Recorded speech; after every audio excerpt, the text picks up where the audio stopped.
our regional sales manager, and will serve as the presentation today goes. Most of the information will be coming from Lawrence, and also Ken Trethway, who stepped out to use the facilities real quick.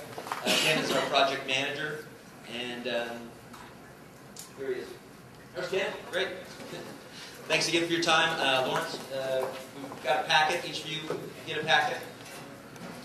We've got your bids that you submitted last week, and then we got something here. Just put that on your right in front of you while you guys were looking at the demonstration. We get a little head start here.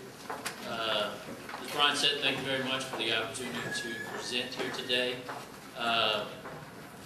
Kind of wanted to just present the proposal, make sure you guys understand what we presented, what products they are, and then I wanted to just talk a little bit about Hart's experience and talk a little bit about our technology that we're going to be providing. So I think the best way to do it, since everyone has one of these and everyone in the public also can have one of these, is probably look at the page for Hart's proposal in this packet. Oh my gosh. I believe it's probably next 5 or 6. Hart InterCivic lease and purchase time. The precinct-based ballot system is what we call the e-scan, and that is this system right here. You have one per precinct according to the proposal. The ADA unit that we have is what's called the e-slate, and that is these 3 devices right here. You have the e-slate, which is where the voter actually votes. You have a voter verifiable paper trail along with it. And then we have what's called a judge boot controller that actually helps the voter get onto the voting system. So that's our ADA package for the proposal. And then finally, for absentee, this is an I-660 Kodak scanner. That is a scanner that would be used in your offices to scan your absentee ballots as they come in. The software obviously is part of the proposal as well. There's some additional hardware on there that helps run the software. And then we have our professional services that include project management and training. We've estimated 60 days for both of those. They can be used interchangeably. So that is the proposal that we're looking at today.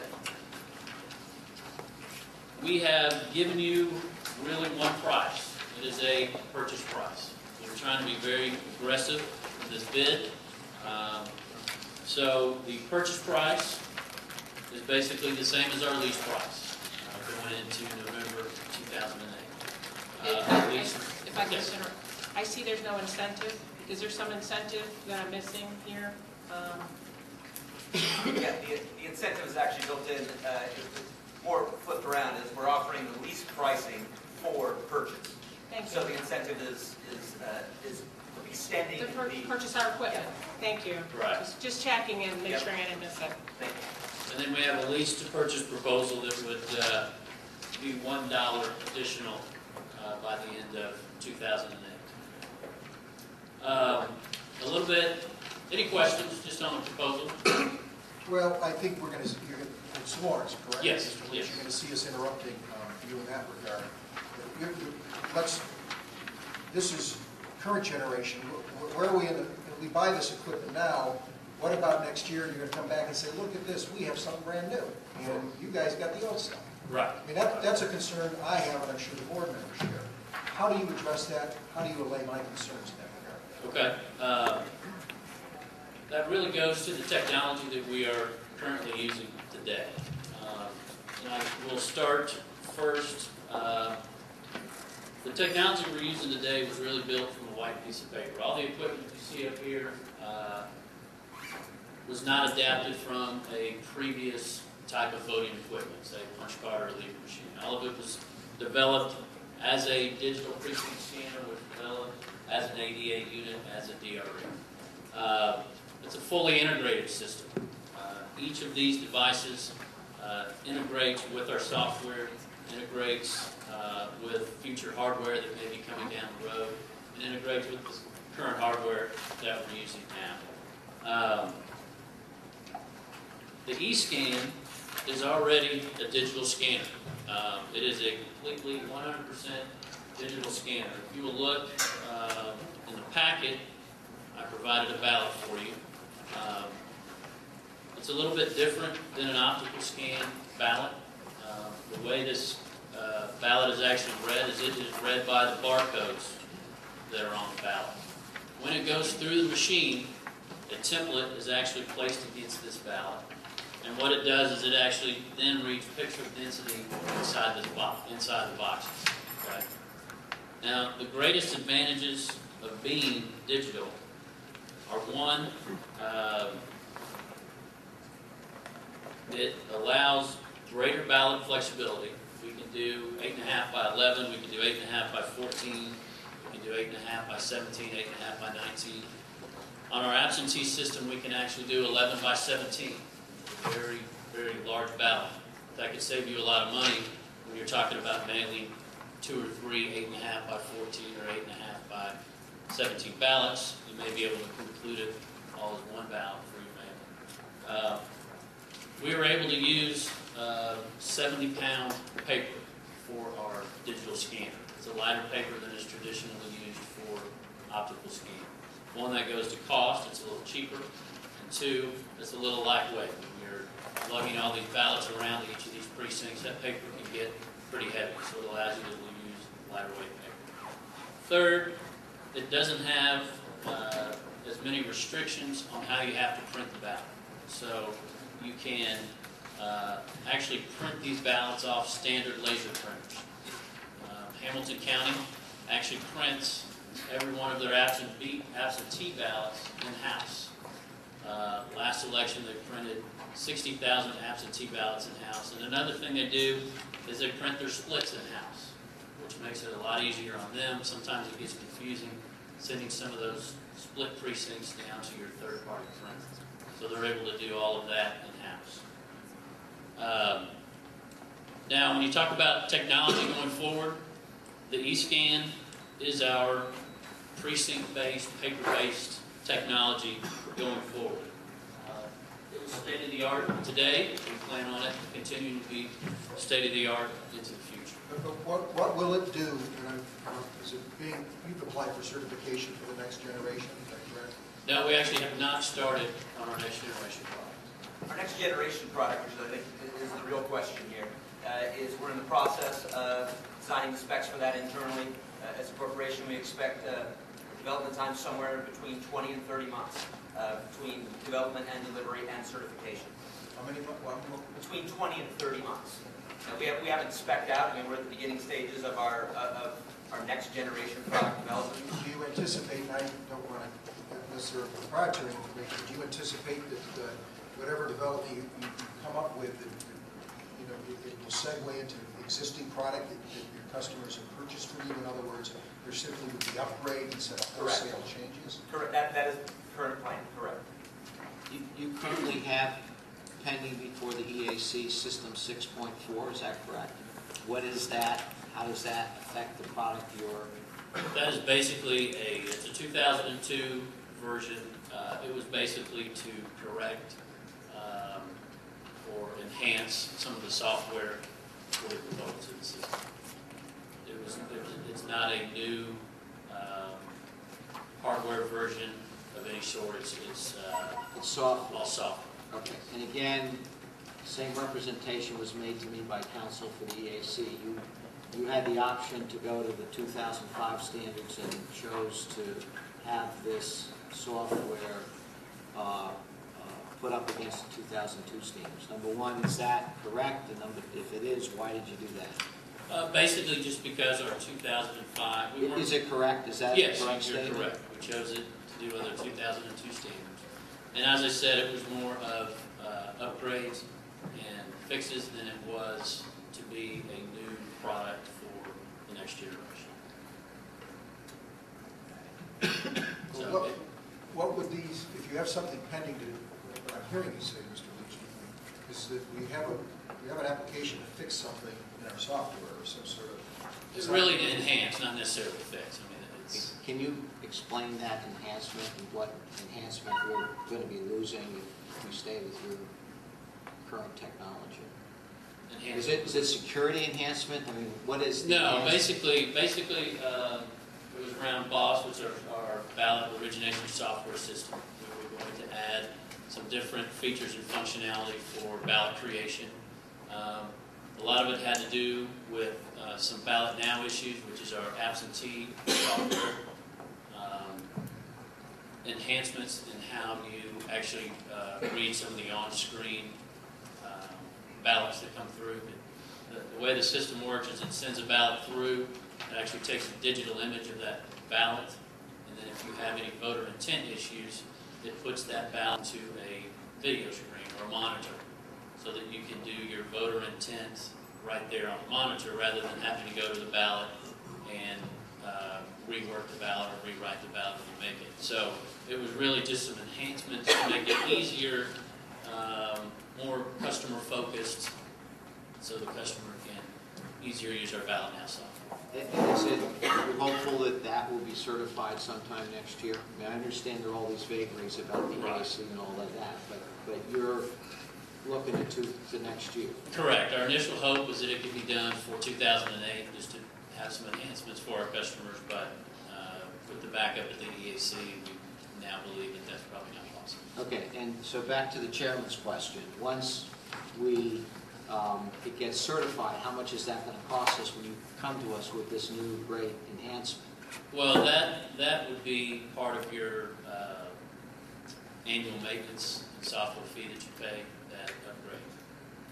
Yeah, that is, it's not a new version of software, it's a new version from a, if you look at the left of the decimal point to the right of the decimal point, as far as versioning is concerned, but that, that, once that is certified, all of our customers will be shipped that version and implemented upon their desire.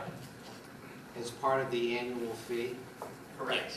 I'm sorry, where is that in the proposal? What's the annual fee? Your proposal? You will see it listed under software, first year license. What are you looking at? We have a Oh, I'm sorry, I'm number- looking at y'all's sheet that you created. Okay. If you look under software, the first year license is $350,000. Right. And that is a yearly annual maintenance adjustment. So your proposal is we pay this $350 every year? Correct. Is that subject to any kind of escalator or? Yes, there is a escalator. I'm not exactly sure how that's done, but it's it's in our contract. Sorry. It's in the contract. It's in the contract, which are in the back of the proposal.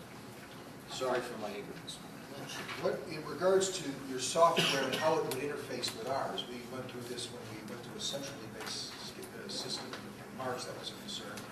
ES&S, of course, as you know, is that vendor. We had a premier software program. They managed to somehow export data and it seemed to all work.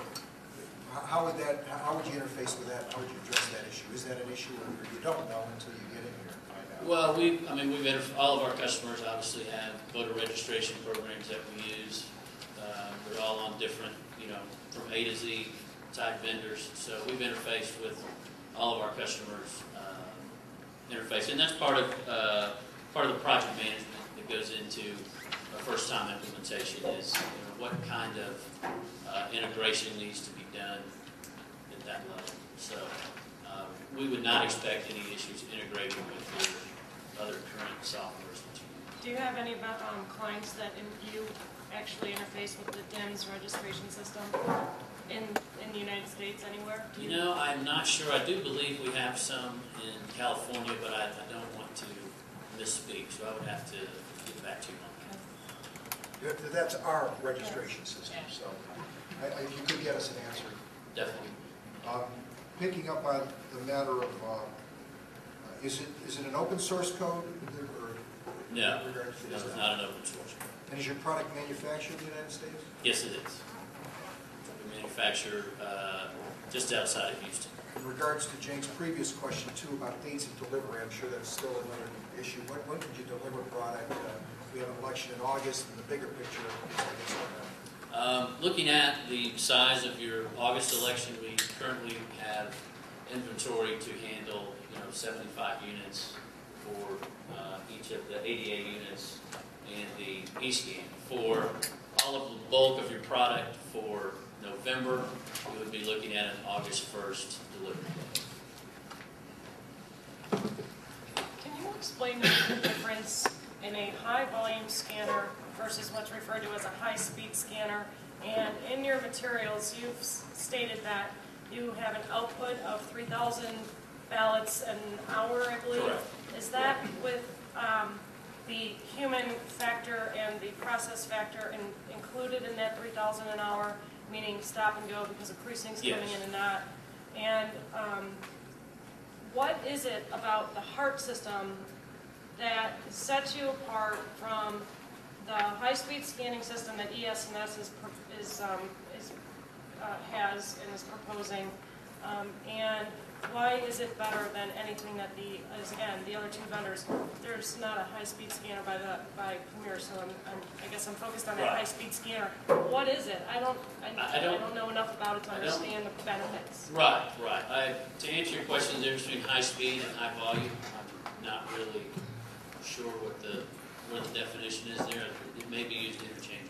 I'm not So sure. you have a high-speed scanning system? Yes, this scanner right here is the Kodak i660.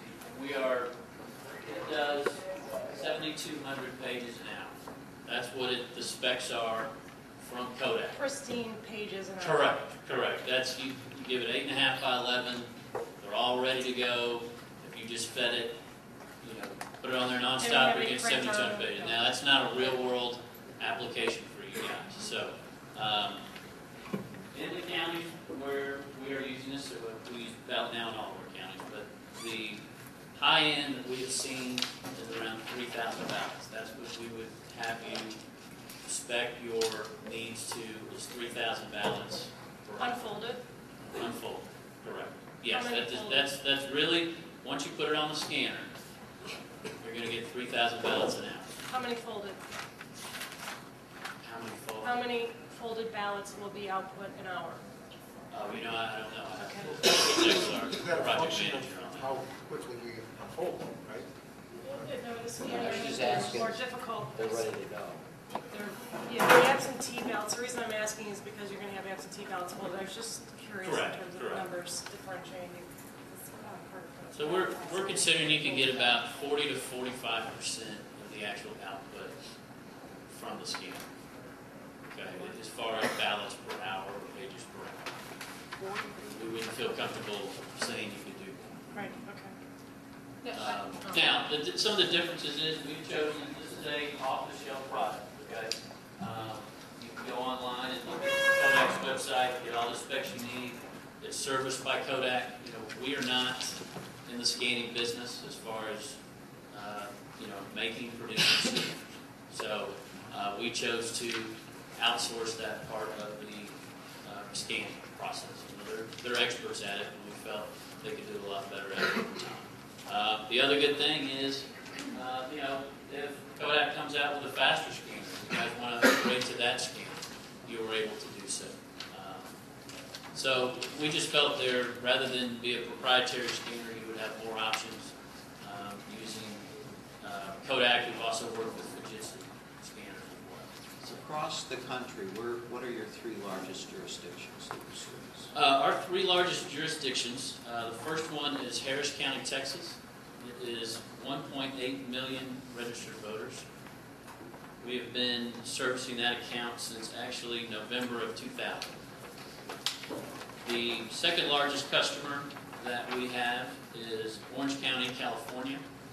It is the fifth largest county, I believe, in the U.S. It's around 1.5 million registered voters. I'm sorry, you've been servicing them since when? I believe we started with the gubernatorial election of 2002. It was the recall election for Governor Schwarzenegger.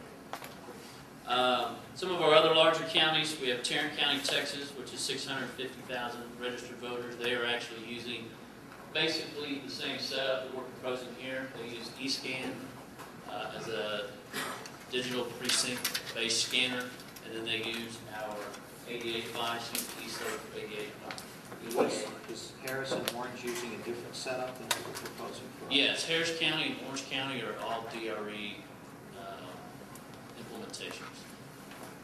So is Tarrant the largest optical scan jurisdiction? Well, we have Tarrant, Hawaii, and state of Hawaii, and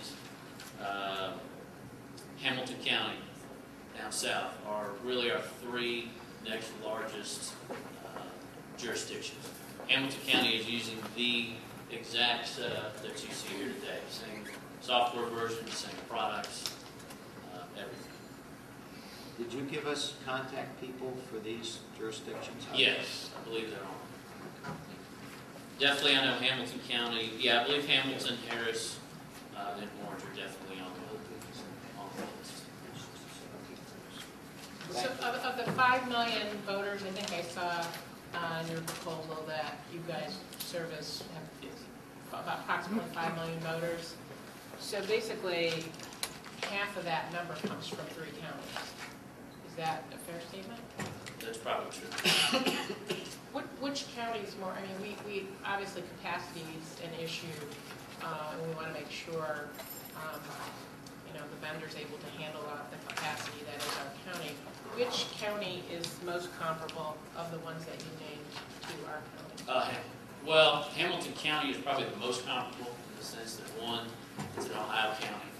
They're following the same processes and procedures that you will be following. Number two, they would be using the exact same setup of a precinct-based e-scan, using the e-slate that you see for ADA, and using ballot now. So, Do you know how many voters they have in that I county? believe they're around 600 to 650,000 registered. Okay, you did, okay. Same as the Tarrant. Correct. Do you have any counties that are comparable, though, in terms of dynamics of the structure of the county? We have 1,436 precincts, 576 polling locations, over 4,000 ballot types just for this past March's election, multiple ballot styles. So can your software withstand the dynamics of Cuyahoga County? And if so, where can you point to as an example of doing that? Definitely. If you look at Orange County, I think that's probably the most dynamic county we have. When they do a primary, they have, I believe it's 11 parties and 6 different languages. For one of their primary elections, I know we had 122,000 ballot faces, ballot styles that we had to come up with. So, you know, as far as the complexity of an election, you look at, you know, all the California counties, whatever is out there, California has some, a lot of differences. So that would probably be, you know, one county that I could point to say, if we could handle the rules, regulations, software requirements, that we would be okay.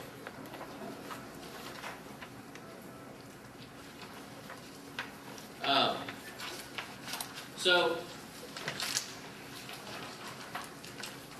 I wanted to talk a little bit about our e-slate.